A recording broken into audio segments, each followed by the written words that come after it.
ओम गणेशाय नमः। आज आप श्रवण करेंगे चौथ माता की व्रत कथा। एक सेठ सेठानी थे। उनके एक बेटा और बहू थे। बहू सबको भोजन करा के फिर स्वयं भोजन करती। एक पड़ोसन ऐसी भी थी जो रोज पूछती कि बहू आज क्या बनाया, क्या खाया। बहू कहती ठंडो बासी। एक दिन उसके पति ने ऐसा सुनकर विचार किया कि आज तो पकवान बनाए जाए, फिर देखे कि मेरी पत्नी क्या कहती है। उसने तरह तरह के पकवान बनवाए और घर के सभी लोगों ने एक साथ बैठकर भोजन किया।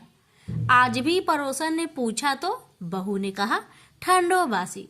सेठ के लड़के ने सोचा हो न हो कोई बात अवश्य है जिससे कि मेरी पत्नी ऐसा कहती है। उसने पत्नी से पूछा तुम रोज ठंडो बासी खाया ऐसा क्यों कहती हो, जबकि आपन सबने एक साथ बैठकर कई तरह के पकवान खाए। उसकी पत्नी बोली आपन जो खा रहे हैं वह बाप बूढ़ों की कमाई है। जिस दिन आप कमा कर लाओगे उस दिन मैं समझूंगी कि ताजा भोजन कर रहे हैं। अब एक दिन लड़के ने माँ से कहा मैं एक बड़े शहर में कमाई करने जा रहा हूँ। माँ बोली बेटा अपने पास इतना धन है कि खाया नहीं खुटेगा। माँ के मना करने पर भी बेटे ने स्वयं कमाने का दृढ़ निश्चय कर लिया और जाते समय पत्नी से कहा मैं जब तक कमाकर बहुत सा धन लेकर न आऊं तुम चूल्हे की आग मत बुझने देना। एक दिन चूल्हे की आग बुझ गई तो वह मन ही मन घबराने लगी। कहीं मेरे पति पर संकट तो नहीं आन पड़ा, जल्दी से पड़ोसन से आग लाकर चूल्हे में रख दूं। ऐसा विचार करके पड़ोसन में गई। वहां पड़ोसन चौथ माता का व्रत पूजन कर रही थी। पड़ोसन ने कहा थोड़ी देर में आकर ले जाना। बहू ने पड़ोसन से पूछा आप यह व्रत क्यों करती है, इससे क्या मिलता है। पड़ोसन ने कहा चौथ माता के इस व्रत को करने से अन्न लक्ष्मी मिले और अपनी मनोकामना पूरी हो। अब बहू भी चौथ माता का व्रत करने लगी। दीवार पर चौथ माता बनाई। उस दिन घी गुड़ का चूरमा बनाकर रात्रि को चंद्रमा को अर्घ्य देकर भोजन करती। ऐसा करते करते बहुत दिन हो गए। चौथ माता ने उस बहू के पति को सपना दिया कि साहूकार का बेटा तू जागे कि सोवे, तेरी पत्नी बहुत याद कर रही है। घर जाकर उसकी चिंता मिटा। तू दुकान खोलकर कंकु केसर का पगलिया बना के बैठ जाना। आज तेरा हिसाब किताब चुकता हो जाएगा। अब तो चौथ माता ने जैसा कहा था वैसा ही हुआ। उसने घर जाने की तैयारी की और गाड़ी भर के धन दौलत लेकर चल दिया। रास्ते में एक बड़ा सा काला नाग फन फैलाए बैठ गया और कहने लगा आज तो मैं तुझे डसूंगा, छोड़ूंगा नहीं। आज तेरी आयु पूरी हो गई है। सेठ ने लड़के से कहा आज चौथ माता ने मुझे सपना दिया तो मैं पत्नी से मिलने घर जा रहा हूँ। वहाँ मेरी पत्नी बहुत चिंता कर रही है। मैं उससे मिलकर जरूर आऊंगा, तब तुम मुझे डस लेना। नाग ने कहा तुम शपथ पूर्वक कहकर जाओ तो मैं तुम्हें जाने दूंगा, परंतु लौट कर नहीं आए तो तुम्हारे घर आकर मैं तुम्हें डस लूंगा। इस प्रकार सर्प को वचन देकर वह अपने घर पहुंचा। वहाँ सबसे हंसी खुशी से मिला और भोजन करके उदास होकर बैठ गया। उसकी पत्नी ने उदास होने का कारण पूछा तो पति ने काले नाग वाली बात बताते हुए कहा यदि मैं उसके पास नहीं जाऊंगा तो वह घर आकर ही मुझे डस लेगा। पत्नी बहुत चतुर थी। उसने कहा कि आप घबराओ नहीं, लेट जाओ, मैं एक उपाय करती हूँ। पत्नी ने कमरे की 7 पीढ़ी धोई। पहली पीढ़ी पर रेत रखी, दूसरी पीढ़ी पर इत्र रखी, तीसरी पर गुलाल और फूल रखी, चौथी पर कंकु केसर रखी, 5वीं पर लड्डू पेड़ा रखी, 6ठी पर गादी गलीचा रखी और 7वीं पीढ़ी पर दूध का कटोरा भरकर रख दिया। इस प्रकार वह 7वीं पीढ़ी सजाकर बैठ गई। आधी रात होते ही नाग आकर पीढ़ी चटने लगा। पहली पीढ़ी पर रेत में लौट गया और कहने लगा कि सेठ की बहू ने आराम तो बहुत दिया पर बचनों से बंधकर आया हूँ, सो डसूंगा अवश्य ही। इसी प्रकार सातों पीढ़ियों पर नाग आराम करता हुआ और कहता हुआ कि डसूंगा जरूर। कमरे में जाने ही वाला था कि चौथ माता ने विचार किया कि मैं इसे नहीं बचाऊंगी तो संसार में धर्म कर्म और व्रत पूजन को कौन मानेगा। अब तो गणेश जी, चंद्रमा जी और चौथ माता ने उसे बचाने का विचार किया। चंद्रमा जी ने उजाला किया, चौथ माता ढाल बनी और गणेश जी ने तलवार लेकर नाग को मार दिया और ढाल से ढक दिया। अब बहू भी थकी हारी सो गई।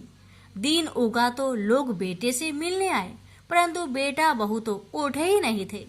बहुत देर हो गए तो माँ उन्हें उठाने गई। माँ ने सातों पीढ़ियों पर जो कुछ देखा तो बहुत घबराई और बेटा बहू को आवाज लगाई। बेटा बहू उठे तो देखा कि एक ढाल तलवार वहाँ पड़ी है। अब ढाल उठाई तो वही काला नाग मरा हुआ पड़ा है। बेटा बहू ने सोचा कि आज तो धर्म कर्म ही आड़े आए, जो भगवान गणेश जी और चौथ माता ने अपनी रक्षा की है। हे चौथ माता, आपने जैसे सेठ के बेटे बहू की रक्षा की, वैसी सबकी रक्षा करना। कहानी कहने वालों की, सुनने वालों की, हुकार भरने वालों की, सभी की मनोकामना को पूर्ण करना। प्रेम से बोलिए चौथ माता की जय, गणेश महाराज की जय, चंद्र देवता की जय। एक नगर में एक बूढ़ी माई रहती थी। वह अपने बेटे की सलामती के लिए 12 महीनों की चौथ का व्रत करती थी। हर चौथ को पंसारी से थोड़ा सा गुड़ और घी लाकर 4 लड्डू बनाती, एक बेटे को देती, एक से पूजा करती, एक हाथ कार के लिए निकालती और एक चांद उगने पर खुद खा लेती। एक बार उसका बेटा ताई से मिलने गया। ताई ने आश्विन मास की चौथ का व्रत रखी थी। लड़का कहने लगा, ताई मेरी माँ तो 12 महीने की चौथ करती है। लड़के की बात सुन ताई बोली, तेरी माँ तेरी कमाई से तर माल खाने के लिए 12 चौथ करती है। तू परदेश चला जा, वह एक भी चौथ नहीं करेगी। लड़के को लगा ताई सच कह रही है। लड़के ने जैसे ताई ने बताया ठीक वैसा ही किया। लड़का जैसे ही घर आता है अपनी माँ से कहता है, माँ मैं परदेश जा रहा हूँ, यहाँ तू मेरी कमाई खाने पीने में ही उड़ा देगी। माँ ने बहुत समझाया, माँ ने बहुत रोका, लेकिन बेटा नहीं माना। माँ ने उसे साथ ले जाने के लिए चौथ माता की आंखें दी और कहा, बेटा कोई भी मुसीबत तुम पे आन पड़े तो ये आंखें तुम्हारी मदद करेगी। इस आंखें को तुम संभाल कर रखना। लड़का घूमते हुए एक नगर में पहुंचा। उसने देखा कि एक बूढ़ी माँ रोती जा रही थी और पुआ बनाते जा रही थी।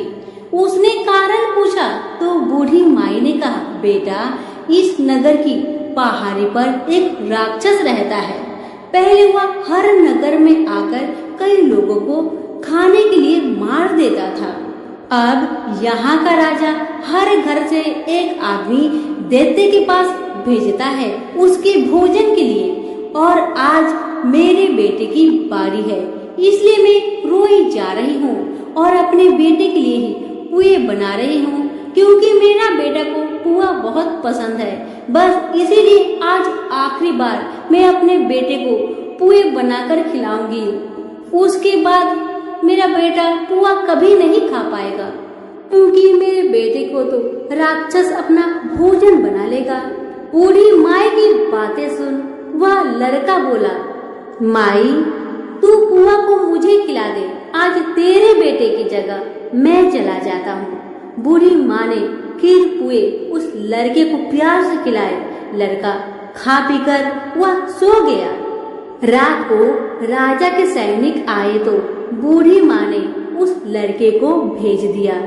राक्षस के सामने पहुँचने पर उसने चौथ माता के आंखें दैत्य की तरफ फेंक कर कहा, हे चौथ माता, यदि मेरी माँ मेरी सलामती के लिए व्रत करती है तो दैत्य का सिर कटकर गिर जाए। और वैसा ही हुआ, दैत्य का सिर तुरंत कटकर गिर गया। लड़का वापस आ गया। राजा ने उसे उपहार देकर विदा किया। चलते हुए एक दूसरे राजा के नगर में पहुंचा।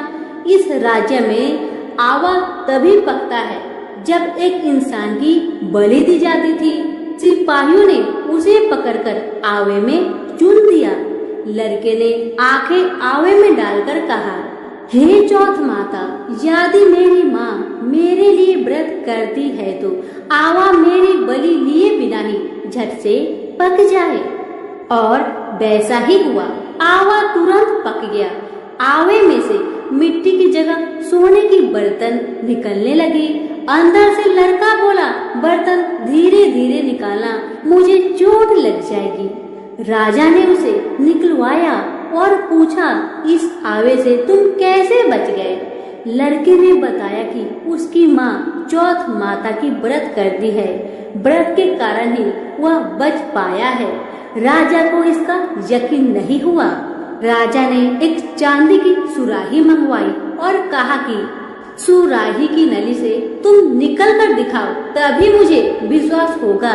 लड़के ने चौथ माता को याद करके आंखें सुराही में डाले और कहा, हे चौथ माता, मैं भौरा बनूं और सुराही से निकल जाऊं। लड़का भौरा बनकर सुराही से निकल गया। राजा खुश होकर राजकुमारी की शादी उसके साथ कर दिए और सभी लोगों को चौथ माता का व्रत करने को कहे।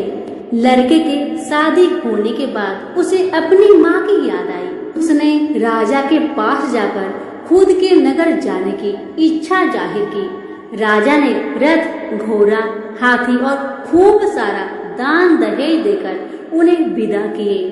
चौथ के दिन अपने नगर पहुंचा। वहां अकेला पंसारी के यहाँ माँ का इंतजार करने लगा। सोचा चौथ है तो माँ यहाँ जरूर आएगी। थोड़ी देर बाद लकड़ी टेकती हुई माँ आती दिखाई दी। लड़के की माँ बूढ़ी होने के कारण उनके आंखों से कम दिखता था। अब लड़के ने जानबूझकर अपना पैर लकड़ी में लगा दिया और कहने लगा, बल रे पूट काटे, मेरे पैर के लगा दी। माँ ने उसे नहीं पहचाना। कहने लगी, भैया मुझे चाहे कितनी गाली निकालो पर मेरे बेटे को कुछ मत कहना। बेटा माँ के चरणों में गिर पड़ा। कहा, माँ मैं ही तेरा बेटा हूँ, मुझे माफ कर दे माँ, मुझे माफ कर दे। माँ ने अपने बेटे को सीने से लगा लिया। नगर के लोगों ने विश्वास नहीं किया कि वही उसका बेटा है। बूढ़ी माँ ने चौथ माता को याद करके कहा, हे चौथ माता, यदि मैं अपने बेटे के लिए व्रत करती हूँ तो मेरे स्तन में दूध भर जाए और उसकी धार मेरे बेटे के मुंह में जा गिरे। माँ के स्तन से दूध की धार निकलकर बेटे के मुंह में गिरने लगी। लोग चौथ माता की जय जयकार करने लगे। उस नगर के सभी लोग चौथ माता का व्रत करने लगे। हे चौथ माता, जैसे आपने बूढ़ी माँ और उसकी बेटे की सहायता की, वैसे हमारे भी करना। कहानी सुनने वाले, पुकारे भरने वाले सभी पर अपनी कृपा बरसाए। सभी प्रेम से बोले, चौथ माता की जय हो। किसी गांव में एक बूढ़ी माई रहती थी। वह बहुत गरीब थी और आंखों से अंधी भी थी। उसका एक बेटा और बहू थी। वह बुढ़िया सदैव गणेश महाराज की पूजा किया करती थी। एक दिन गणेश भगवान उसकी श्रद्धा भक्ति को देखकर बहुत प्रसन्न हुए। गणेश भगवान ने सोचा, ये बुढ़िया माई तो आंखों से अंधी है, फिर भी मेरी पूजा पाठ कितना श्रद्धा के साथ करती है, इसलिए मुझे इसके लिए कुछ करना चाहिए। इतना ही सोचकर गणेश जी उस बुढ़िया माई के सामने प्रकट होकर बोले, बुढ़िया माई, तू जो चाहे सो मुझसे मांग ले, मैं तुझसे बहुत प्रसन्न हूँ। बुढ़िया माई हाथ जोड़कर गणेश महाराज से बोली, हे भगवान, मुझे तो कुछ मांगना ही नहीं आता, तो मैं कैसे मांगू और क्या मांगू, आप ही मुझे बताए। बूढ़ी माई की बातें सुन गणेश महाराज कहने लगे, माई, तू अपने बेटे बहू से पूछकर कुछ मांग लेना। तब बूढ़ी माई ने अपने बेटे से कहा, बेटा, गणेश जी कहते हैं कि तू कुछ मांग ले, तो तुम बताओ बेटा, मैं क्या मांगू? बेटा ने कहा, माँ, तुम ढेर सारा धन दौलत मांग ले। बहू से पूछा तो बहू ने कहा कि आप नाती मांग लीजिए माँ जी। तब बूढ़ी माई मन ही मन में सोचने लगी, बेटा बहू तो सिर्फ अपने लिए ही सोच रहे हैं, मेरे लिए तो कोई सोचता ही नहीं। इतना सोचकर बूढ़ी माई ने सोचा, एक बार अपनी पड़ोसन से पूछ कर आऊं कि मेरी पड़ोसन क्या कहती है। बुढ़िया ने पड़ोसन से पूछा तो उसने कहा, बुढ़िया माई, तो थोड़े दिन ही जिएगी, क्या तू धन मांगे और क्यों नाती मांगे? तू तो अपनी आंखों की रोशनी मांग ले, जिससे तेरी जिंदगी आराम से कट जाएगी। बेटा बहू और पड़ोसन का राय लेकर बुढ़िया माई गणेश महाराज के पास आई और बोली, हे गणेश महाराज, यदि आप मुझ पर प्रसन्न है तो मुझे 9 करोड़ की माया दे, निरोगी काया दे, अमर सुहाग दे, आंखों की रोशनी दे, नाती दे, पोता दे और सब परिवार को सुख दे और अंत में मोक्ष दे। बुढ़िया माई की बातें सुन गणेश जी कहने लगे, बुढ़िया माई, तुमने तो हमें ठग लिया, फिर भी जो तूने मांगा वजन के अनुसार सब कुछ तुझे मिलेगा। यह कहकर गणेश महाराज अंदर ध्यान हो गए। उधर बूढ़ी माई ने जो कुछ मांगा वह सब कुछ मिल गया। गणेश जी महाराज, जैसे आपने उस बुढ़िया माँ को सब कुछ दिया वैसे ही सबको देना। कहानी कहने वाले, सुनने वाले, हुक्कारे भरने वाले सभी के परिवार पर अपनी कृपा सदा बनाए रखना। सभी मिलकर बोलिए, गणेश भगवान की जय हो, विनायक महाराज की जय हो। एक बार गणेश जी ने पृथ्वी के मनुष्य की परीक्षा लेने का विचार किया। वे अपना रूप बदलकर पृथ्वी पर भ्रमण करने लगे। उन्होंने एक बालक का रूप बना लिया। एक हाथ में एक चम्मच में दूध ले लिया और दूसरे हाथ में एक चुटकी चावल ले लिए और गली गली घूमने लगे। साथ ही साथ आवाज लगाते चल रहे थे, कोई मेरे लिए खीर बना दे, कोई मेरे लिए खीर बना दे।